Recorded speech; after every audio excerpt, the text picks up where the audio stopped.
आज हम क्या बात करने वाले हैं? आज हम बात करने वाले हैं आपकी हिंदी की पाठ्य पुस्तक के अंतर्गत आने वाले अध्याय 2 की, जिसका नाम है क्या? घर। और मैं आपको बता दूं कि पिछले अध्याय में यानी अध्याय 1 में हमने एक कहानी पढ़ी थी, नीवा की दादी। और इस अध्याय में हम कहानी नहीं बच्चों, एक कविता पढ़ने वाले हैं। और कविता भी ऐसी वैसी नहीं, आनंदमय कविता, यानी जिसको पढ़कर, सुनकर और समझकर हमें आनंद आ जाएगा, यानी हम मुस्कुराने लगेंगे, खुश हो जाएंगे। तो चलिए खुश होने में देरी नहीं करते और समझते हैं इस कविता को, जिसका नाम है घर। बच्चों, आपको पता है जब स्कूल की छुट्टी हो जाती है या होने वाली रहती है तो हमें किस बात की सबसे ज्यादा खुशी होती है? क्या आपने इस बारे में कभी सोचा है कि स्कूल की छुट्टी होने के बाद हमें सबसे ज्यादा खुशी किस बात की होती है? हमारे घर लौटने की, कि अब छुट्टी हो गई है और अब हम कहाँ जाने वाले हैं? घर। तो बच्चों, इसी घर के ऊपर ये कविता है। तो चलिए सुनते हैं। छोटा सा हमारा बच्चा है और ये अपने पिताजी से अपने घर के बारे में बात कर रहा है। इस कविता में यही बताया है। तो सबसे पहले लिखा है, पापा क्यों अच्छा लगता है अपना प्यारा प्यारा घर। वो अपने पापा से पूछ रहा है कि पापा बताइए, क्यों इतना अच्छा लगता है हमें ये घर। अब आप बताइए बच्चों, आपको अपना घर क्यों प्यारा लगता है?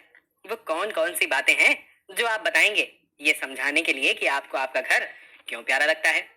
आप यही कहेंगे ना कि हमें हमारा घर इसलिए प्यारा लगता है क्योंकि यहाँ पे हमारे सभी लोग रहते हैं, जिन्हें हम अपना कहते हैं, जो हमारे अपने हैं। पापा मम्मी दादा दादी भाई बहन सब लोग, है ना। हमारा अपना कमरा है, हम यहीं पर खेलते हैं, घर में ही हम खाना खाते हैं, मजे करते हैं, है ना, टीवी देखते हैं, सो जाते हैं। हमें आराम भी घर में ही मिलता है और कहीं नहीं मिलता। हमारा मन पसंदीदा खाना जो हमें सबसे अच्छा लगता है वो भी हमें घर में ही मिलता है। सही कहा ना मैंने? तो बच्चों, अब देखिए ये बच्चा अपने पापा से कह रहा है कि पापा क्यों अच्छा लगता है अपना प्यारा प्यारा घर।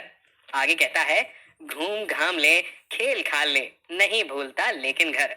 अब बच्चा कहता है कि पापा कितना भी हम घूमने चले जाएं बाहर, कितना भी घूम ले, या फिर हम कितने भी खेल नए नए खेलने के लिए बाहर चले जाएं, लेकिन बाद में तो हमें घर ही याद आता है।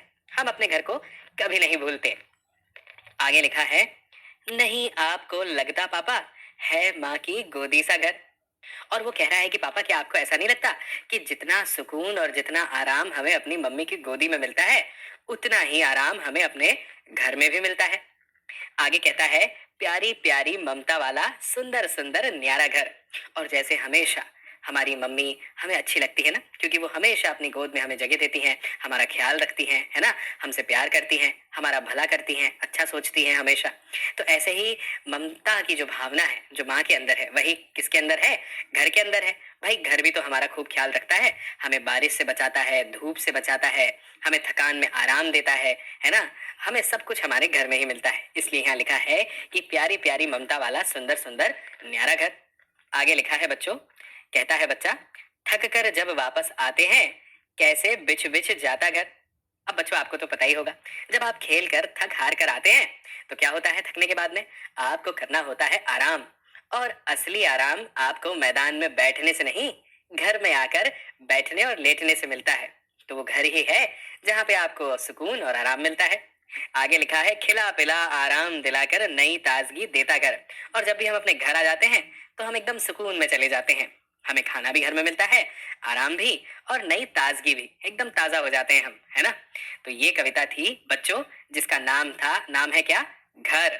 कैसी लगी आपको? भाई मुझे तो बहुत ही अच्छी लगी और मुझे उम्मीद है आपको भी बहुत अच्छी लगी होगी।